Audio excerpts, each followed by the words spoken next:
Hi everyone, this is Kylie from Stamper's Workshop. Today we're making another pretty card using the Birthday Blooms stamp set from Stampin Up. I've cut 2 panels of the thick Whisper White cardstock to 4 inches by 5.5 inches. One will go on the inside of the card and the others will be on the outside. Ink up that really pretty flower using basic black ink from Stampin Up. Now work on scratch paper because we're going to stamp off the edge of the panel and it's going to get everywhere. So my recommendation is definitely work over some scratch paper, and also just be careful too because that ink will still be wet, so be careful not to smudge it, get your fingers in or anything like that. Ask me how I know this. Anyway, just keep stamping this panel until it's entirely covered. It won't take long. It's actually it's a really fast but effective technique, this. I hope you'll give it a try. So this one's done. I'm going to pop it aside for now and we're going to take the second panel that we cut.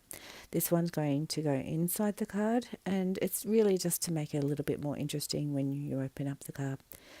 So stamp it off once and stamp in the corner. I do this technique a lot. It's just a little bit more interesting than a plain inside. Okay, onto the colouring, and today we're going to use the Stampin' Write markers from Stampin' Up in the colours Powder Pink, Blushing Bride, Old Olive, Lemon Lime Twist, Daffodil Delight and Sahara Sand.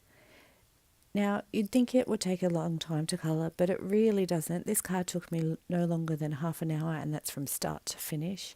I just had some music playing in the background. Perhaps you could pop on your favourite TV show. Just sit there. It's so relaxing. I find it to be relaxing. I love doing it. And that's probably why you find so many cards in this sort of style from me, because it's fun. I love it. Anyway, I'm only going to show one flower because you really don't want to sit and watch me colour for half an hour. And one flower is quite representative of my technique. So I put down the powder pink almost to the edges, but not quite, because I like to leave a little bit of white highlight. It just adds to the dimension of the flower. We're coming in now with the Blushing Bride, and you can see that the flower is really starting to show some dimension. So by the time you've got that little bit of white, the really pretty soft powder pink, and now this darker Blushing Bride, you can see that it's really starting to get that look of dimension. Now, if you don't have different colours, you can still achieve the same look. What I would do in that case is the same thing. Don't go quite to the edge with my lightest colour. Put down my next colour, but just lightly, and then I will use the same colour and come back and just go over where I would put the darker areas and just add a couple of coats of colour, and that kind of builds it up so you have the effect of using different colours, but you've really only used one. Okay, I then added some Daffodil Delight to the centre of the image, and now I'm coming in with the new Lemon Lime Twist. Gosh, I love this colour. It's a new in colour. When I first saw it, to be quite honest with you, I thought it might be a little bit too, I don't know. I didn't think it would be my favourite, but I am actually really loving it, and I love it with this for leaves and things like that. I think it adds a real nice colour to it.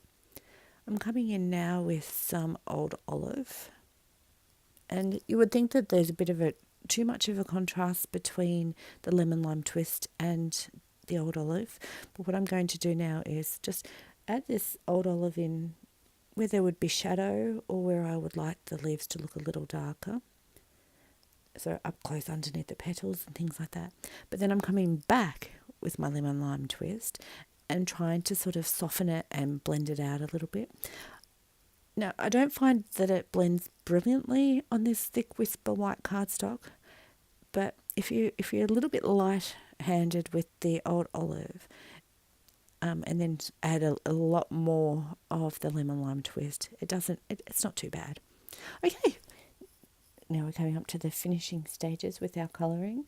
I've just taken the Sahara Sand marker, and I'm really just tracing the outline of all of the images on the card.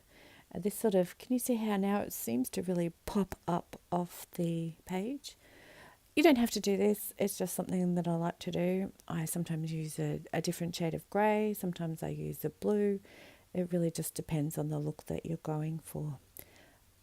Now, no card is complete without some bling. I have my Wink of Stella glitter brush pen in clear, and I'm just covering all of the flower images on the panel. I've skipped the leaves. I don't think that the leaves need it. I kind of want the flowers to look all shimmery. But, of course, you're welcome to do so. It's your card. Do what you like. Now, this time I have some old Olive cardstock. I thought that would make the flowers actually really pop. Plus, of course, it coordinates with the leaves, as that was one of the shades that we used to colour them. Okay, lots of adhesive to that middle panel because I really want it to stay stuck. I'd rather use too much adhesive than not enough.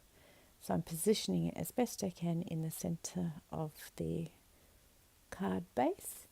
And now it's time to add the sentiment. I'm using the Layering Circles Framelits dies. I've cut out a scallop circle in Old Olive and a normal circle in Whisper White Thick cardstock. I'm just using black today for our sentiment, but of course you could use any other colour. And I'm using the For You, also from the Birthday Bloom stamp set. Now, whilst it's a quick drying dye ink, sometimes it can be a little bit juicy still, so just give it a couple of seconds before you turn it over. You don't want to smudge it just at the final stages. Layer it onto our scallop circle in Old Olive, and then add some more adhesive, and we can pop it onto our card, and it's almost finished. Except for the panel we stamped earlier that goes inside the card where you can write your messages. Add lots of adhesive, centre it as best you can, and voila, nearly finished. I think it needs a little bit of extra bling, so I'm using the glitter enamel dots from Stampin' Up. These are brand new. I love how they've got the variants from the dark to the light colours. I'm just adding the dark ones this time. I think it will really pop. And one more. Perfect. So there's my finished card today. I hope you've enjoyed it. Thank you for watching, and I hope you have a great day. Bye.